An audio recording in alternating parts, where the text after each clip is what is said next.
the snowflake. This is the most important Tudor nickname, and it does not refer to a watch. It refers to a hand. In 1969, Tudor redesigned the hour hand on its dive watches for the French Marine Nationale. The new shape was blocky, angular, with a diamond-shaped section near the tip and a square end. The design allowed for more luminous material to be applied, which extended visibility in low-light underwater conditions. It was a functional improvement built for military divers working in zero-visibility environments. Collectors called it the snowflake because the angular geometry vaguely resembles a snowflake crystal. That name has persisted for over 50 years. Tudor has since revived the snowflake hand across virtually its entire modern lineup, from the Black Bay to the Pelagos. It is now the single most recognizable design element in the Tudor catalog. The hand was engineered to keep French Navy divers alive. It is remembered because it looks like a piece of frozen water. The functional origin has been completely absorbed by the aesthetic nickname. Nobody shopping for a Black Bay is thinking about luminous duration in saturation diving conditions. They are thinking about whether they like the snowflake hand or not. The Marine Nationale. Tudor supplied dive watches to the French Marine Nationale from the late 1960s through the 1980s. These watches were engraved on the case back with the initials MN, followed by the year of issue. They were never sold at retail. They were issued to naval divers and combat swimmers as standard equipment. The MN engraving is now one of the most sought-after markings in vintage Tudor collecting. A Tudor submariner with MN provenance trades at a significant premium over an identical civilian reference. The engraving itself is 2 letters and 2 to 4 digits scratched into a steel caseback. That scratch is worth thousands. The Marine Nationale watches were also typically issued without metal bracelets. Divers wore them on fabric straps or, in some cases, on handmade bracelets fashioned from recycled French-issue parachute elastic bands in green with a central red or yellow thread. Tudor now sells fabric straps on its modern watches as a standard option. The brand took a military cost-saving measure from the 1970s and turned it into a retail accessory. The Marine Nationale connection is also Tudor's single strongest claim to independent identity. Rolex supplied watches to various organizations and expeditions, but the sustained decades-long military issuance to French combat divers belongs to Tudor alone.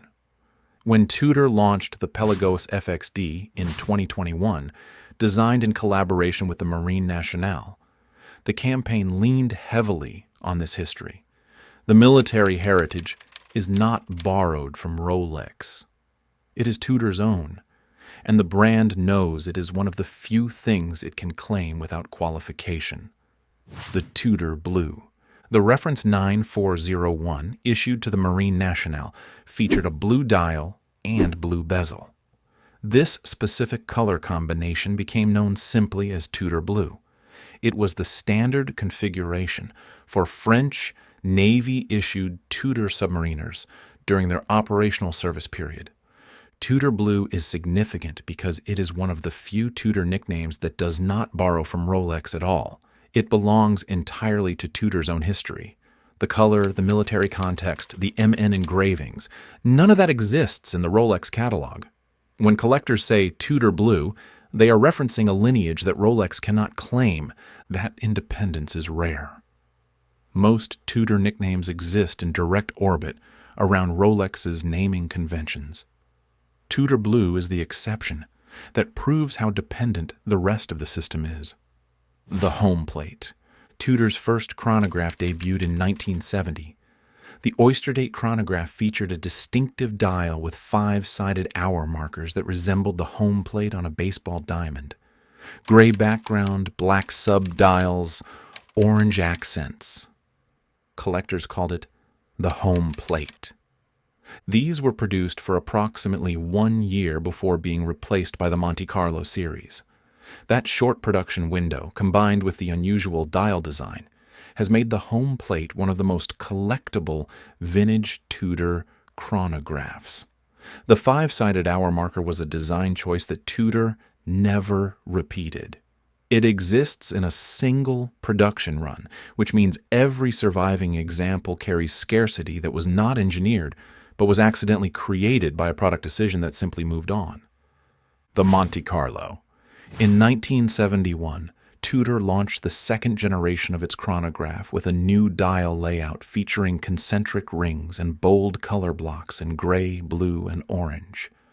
The pattern reminded collectors of a casino roulette wheel, Monte Carlo. Tudor revived the Monte Carlo aesthetic in 2010 with the Heritage Chrono 70330N, and again in 2013 with a blue variant.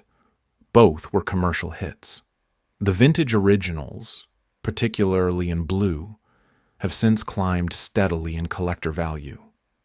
The Monte Carlo is one of the rare cases where Tudor owns a nickname outright. Rolex never produced a chronograph dial that looked anything like this. The roulette wheel layout is purely Tudor, and when Tudor brought it back as a heritage piece, the move was received as legitimate self-reference rather than borrowed nostalgia. This is what it looks like when a brand earns its own mythology. The Big Block. In 1976, Tudor introduced its third-generation chronograph and, for the first time, used an automatic movement. The rotor mechanism required a thicker case. Collectors called it the Big Block. This was the first automatic chronograph from any company within the Wilsdorf Foundation. Rolex would not produce its own automatic Daytona until 1988. A full 12 years later, Tudor beat its parent company to a technical milestone by over a decade. Nobody remembers it that way. The Daytona is one of the most famous chronographs on Earth. The Tudor Big Block is a collector deep cut. The watch that did it first is a footnote. The watch that did it later with a better-known name is the Icon. The Big Block continued in production through the early 1990s, including exotic dial variants that collectors call Big Block Monte Carlos. Some of these combined the roulette-style dials of the Monte Carlo era with the automatic thickness of the Big Block case. They are among the most interesting and least discussed vintage Tudor references. The Big Block is also the last Tudor chronograph with a plexiglass crystal, a Rolex-signed crown, a Rolex-signed caseback, and the oyster date designation on the dial. Every Tudor chronograph that came after it moved further from the Rolex ecosystem. The Big Block is the hinge point. Everything before it was built under Rolex's direct supervision. Everything after it began the slow separation that defines Tudor's modern identity. Vintage Big Blocks now sell for a fraction of what equivalent-era Rolex Daytonas command. The watch that produced the automatic chronograph Milestone first costs less than the watch that produced it 12 years later. The name recognition gap explains the pricing gap. Daytona is a word the entire world knows. Big Block is a term that requires explanation. The Tiger. In 1997, Tudor signed golfer Tiger Woods as a brand ambassador. The partnership produced a series of Prince date chronographs that literally printed the word Tiger on the dial. Some had bright-colored dials in yellow, red, blue, and green. Others were more conservative with panda and reverse panda configurations. The Tiger is unusual because it is one of the few watch nicknames that was not invented by collectors. Tudor put the celebrity's name directly on the product. The brand did the work that collectors normally do for free. And the result was a series of watches that, for years after the partnership ended and Tiger's public image became complicated, sat in a pricing dead zone. too associated with a specific person to transcend the moment, too specific to become timeless. Collector interest has since recovered, partially because vintage Tudor chronographs as a category have risen, and partially because enough time has passed for the watches to be evaluated on their own terms. The tiger demonstrates what happens when a brand tries to control the nickname instead of letting the market create one. The name carries risk in a way that Pepsi or Batman never will, because sodas and superheroes do not have personal scandals. The lollipop. The lollipop is not a watch, it is a seconds hand. Specifically, it refers to the style of central seconds hand with a small circle at the tip, as opposed to the squared-off snowflake seconds hand or the simple stick hand. Early Black Bay models used a lollipop seconds hand with a square aperture. Newer references have shifted to a round aperture. The distinction matters only to people who track Tudor's micro-level design evolution, which is a surprisingly large number of people. The lollipop is the kind of nickname that only exists in a mature collector ecosystem. It describes a detail that most people would never notice. But within the community, saying lollipop hand instantly communicates which generation of Black Bay you are discussing without referencing a catalog number. The nickname replaces the reference number, as usual. The Rose. The first Black Bay models from 2012 through 2016 featured the Tudor Rose logo printed under the 12 o'clock position on the dial. When Tudor transitioned to the Shield logo on subsequent Black Bay models, the earlier rose-dialed versions became a distinct subcategory. Collectors call them Rose Black Bays. The logo change was a corporate identity decision. It became a collector premium. First-generation rose-dial Black Bays now carry a markup over later Shield-dial versions of the same reference. The mechanical content is identical. The movement, case, bezel, bracelet, and water resistance did not change when the logo changed. But the rose versions are from the beginning of the Black Bay era. And being from the beginning of something has value in collector markets, that being from the middle of something does not.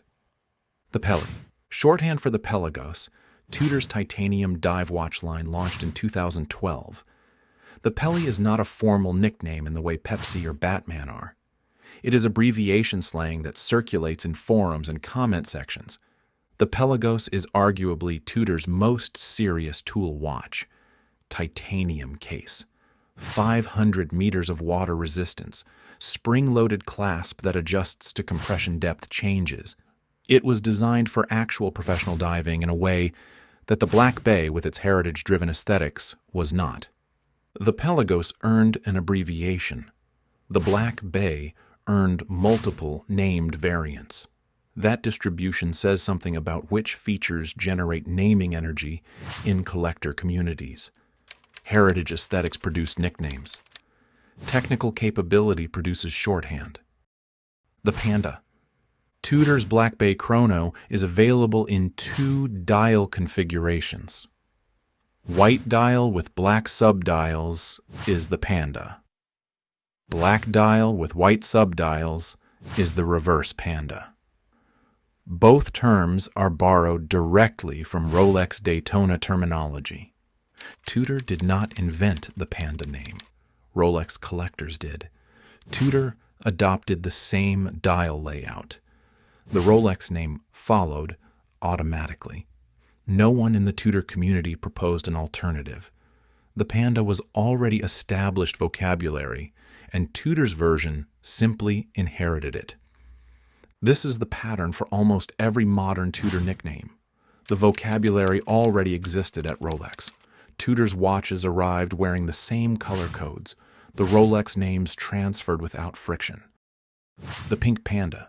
In 2024, Tudor released a Black Bay Chrono tied to its partnership with Inter Miami, the soccer club. Pink dial, black subdials. The internet called it the Pink Panda. Immediately. The Pink Panda is a Panda variant.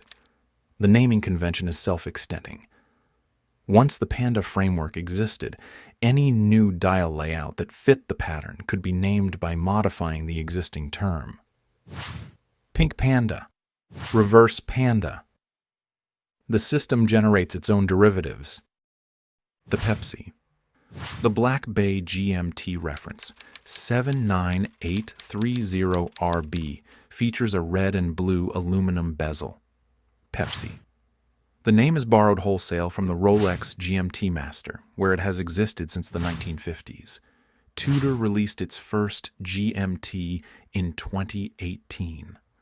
The Rolex name was applied to the Tudor watch instantaneously. Tudor's Pepsi bezel is slightly different from Rolex's.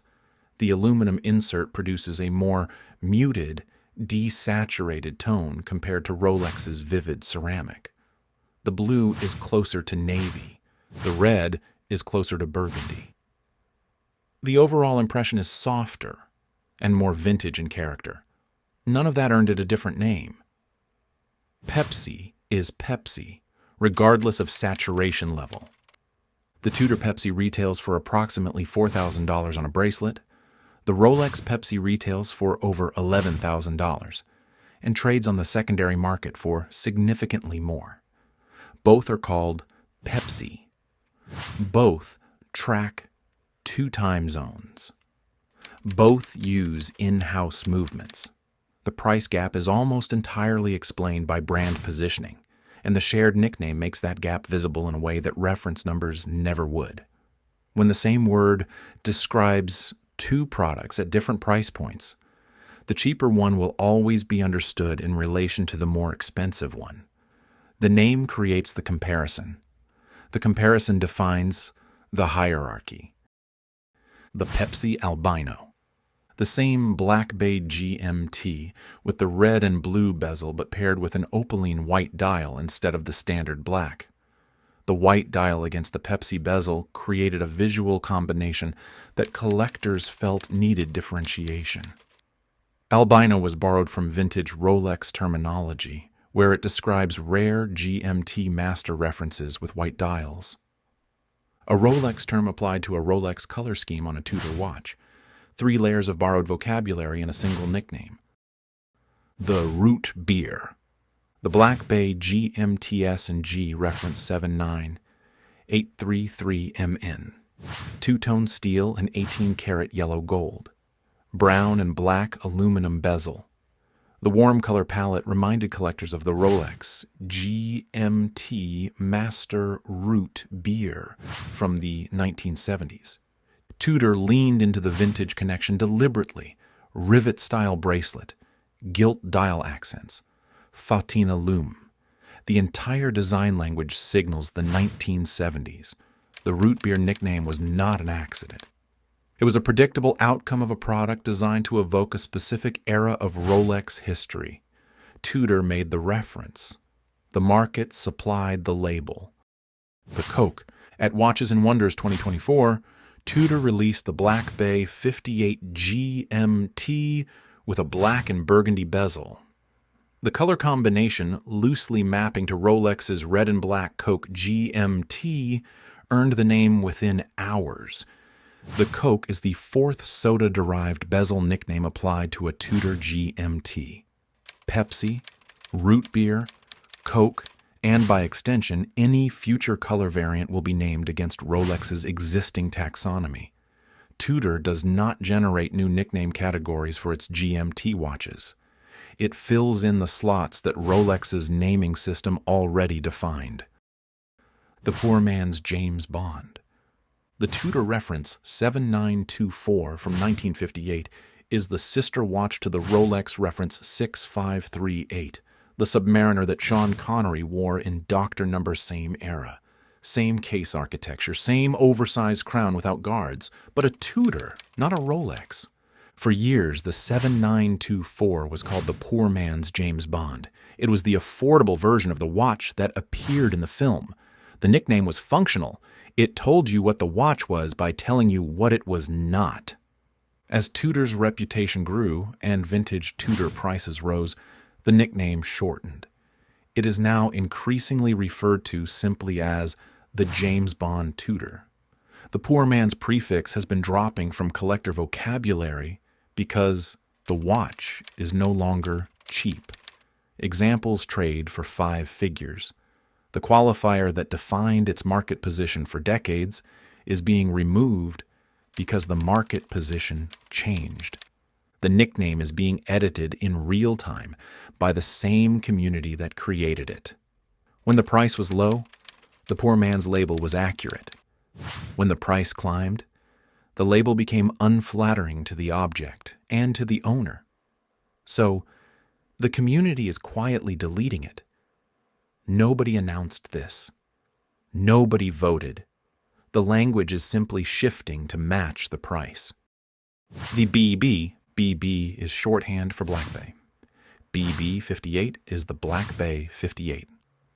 BB54 is the Black Bay 54. BBGMT, BBS&G, BB Chrono, BB Pro. This is not really a nickname. It is an abbreviation system that functions as a navigation layer across Tudor's most complex collection. The Black Bay line has expanded into so many variants that the full names are cumbersome in conversation. BB plus a suffix solves the problem. The abbreviation also does something else. It strips the heritage branding from the product name. Black Bay 58 is a name that tells a story about 1958 and Tudor's history. B58 is a product code. The emotional weight disappears. What remains is efficient identification. In forums where people discuss specifications, pricing, and availability across dozens of variants, efficiency wins. Every Tudor nickname on this list exists because Rolex built the framework first. The Snowflake and the Marine Nationale are Tudor's own. The Home Plate and Monte Carlo and Big Block are Tudor's own. Those names came from Tudor's independent history. They reference watches and design details that have no Rolex equivalent. Everything else is borrowed. Pepsi, Coke, root beer, Panda, James Bond. Every GMT nickname, every chronograph dial descriptor, every bezel color association. The vocabulary was generated by the Rolex collector community, refined over decades of forum usage and auction catalogs, and then applied to Tudor's products the moment they appeared in matching colors. Tudor does not generate its own naming ecosystem. It operates inside the one Rolex already built. The parent company created the language. The subsidiary inherited it without modification. This is the structural position Tudor occupies, not just in pricing, where it sits below Rolex, not just in materials, where it uses aluminum instead of ceramic and steel instead of precious metals, but in language itself. Tudor's identity is described in Rolex's vocabulary. Its watches are named by reference to Rolex's watches. Its collector community speaks in terms that were coined for a different brand. Hans Wilsdorf founded Tudor in 1946 to offer Rolex quality at a lower price point. Nearly 80 years later, the value proposition has expanded. The movements are now manufactured in-house. The watches have earned genuine respect, and the brand is celebrating its centenary in 2026. But the naming system still works the same way it did at the beginning. The few nicknames Tudor owns outright tell the story of what the brand could be. The Snowflake is iconic. The Marine Nationale carries real military provenance.